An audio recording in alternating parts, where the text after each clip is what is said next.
What's up guys, we're back with a brand new video. In today's video, we are back with the best 23 series. Now in today's video, we're going to be going over the North Melbourne Football Club. And yeah, this is a really exciting, I actually reckon this even though how poorly they performed in the preseason, I reckon this is the year that they're really going to take a leap up the ladder. So when I say leap up the ladder, by the way, if you didn't watch my ladder prediction, I did predict them to finish in 12th position, which I feel like is a pretty big leap after being in the bottom four the last 5 seasons, I think. So without further ado, this is the index that I will be using. So if you're wondering why I pick certain players in certain positions, without further ado, let's get into it. In the back 50, I do have Luke McDonald, Toby Pink, Matt Whitlock, Caleb Daniel, Charlie Comben, and Colby McKercher. Now I reckon that Colby McKercher is going to take a huge leap this year. So is Charlie Comben. Charlie Comben should really put himself into one of the elite key defenders in the competition. He showed glimpses of being a great interceptor. Just needs to work on his one-on-one defense a bit better. It'd be fantastic. Sadly, Jackson Archer, who I did originally have in the back pocket spot where Luke McDonald is out for the year with an ACL. And the surprising one that probably people are looking at is Matt Whitlock. But I reckon this guy is going to be a genuine star. There's a reason they drafted, they traded up to get him a couple of years ago, and hopefully he finally breaks into be a best 23 player because he has all the skills to do it. The midfield, I've gone with Josh Simpkin and Dylan Stevens on the wings, and inside I've got George Wardlaw, Harry Sheasel, Luke davies-uniacke, and Tristan Cherry. Now this midfield on paper, now this is why I rate them so highly, because if they can get this midfield to play together, this is like a top 10 midfield in my opinion. Like, they've got one of the best ruckmen in the comp. They've got one of the best young players in the comp in Harry Sheasel. Luke davies-uniacke, he's shown like so many times how he can be an elite footballer. Just needs to put it all together. And then Josh Simpkin was a really good wingman, even though he tried to leave because he didn't want to play the wing role last year in the trade period. He did show that he's a really good wingman. Dylan Stevens, a top 5 pick a few years ago, and they showed glimpses. Just needs to put it all together. They really just need George Wardlaw to stay healthy, because every time this guy plays, their midfield seems like it goes up another level. And yeah, the forward line.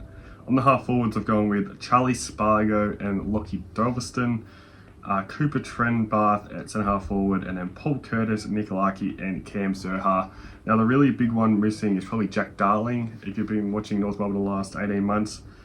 But I just feel like that they need to be going almost like I just feel like they don't need him when they've got this Cooper Trenbarth guy who, so they got averaging 2 goals a game in the last 8 games last year, coming out of pretty much nowhere, and I reckon he should be playing senior football every game, pairing up with Nick Larkey. And then I feel like they should just go as Cam Zerha as, you know, that third tall.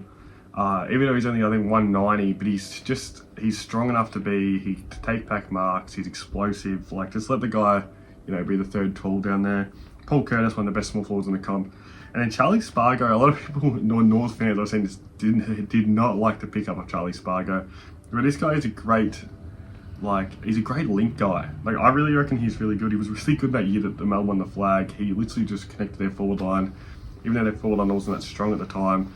He was really a great pressure forward, and then his foot skills really went to another level that year, and he was able to hit targets and then link the ball from midfield to forward. So hopefully, well, obviously North Melbourne gave him, I think, a 3-year contract, so I think he can get back to that.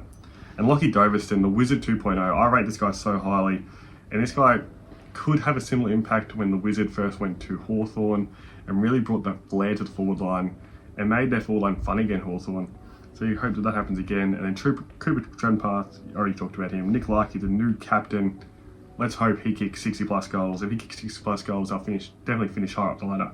With the interchange, I've gone with Luke Parker, Finn O'Sullivan, Zane Dersma, Riley Hardiman, and Tom Powell. Now, Finn O'Sullivan was stiff to miss the midfield group on the field, but I just reckon he's going to play a bit more inside. He's going to be like a next rotational midfielder. So I don't really want to list him on the wing when I don't really reckon he'll play wing. I reckon he'll play, you know, different spots around the ground. And then Luke Parker, you know, I just have him here because he's an older statesman, you know, and I reckon he'll play a bit more forward this year, not really much in the midfield. Depending on the George Wardlaw injuries, George Wardlaw played there, he'll play as a defensive mid inside the midfield. But if not, I feel like he'll play a bit more forward if they're fully healthy. Zane Dersma, this guy needs to go to another level this year. He was a top 5 pick a few years ago, and it's just really not showed it.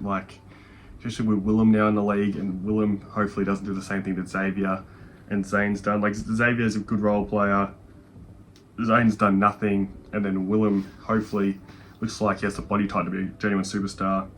So let's hope that Zane can finally put it all together as a decent forward, and he's 190 centimeters, so he can almost play either high up forward, on the wing, or as another tall down there. And then Riley Hardiman plays that, that's seventh defender off the bench. He can play lockdown, he can play as a rebounder. And then Tom Powell, he's another guy that can play defensive mid if George Wardle does go down. So yeah, watching guys, make sure to drop a like on this video if you did enjoy, and thanks for watching.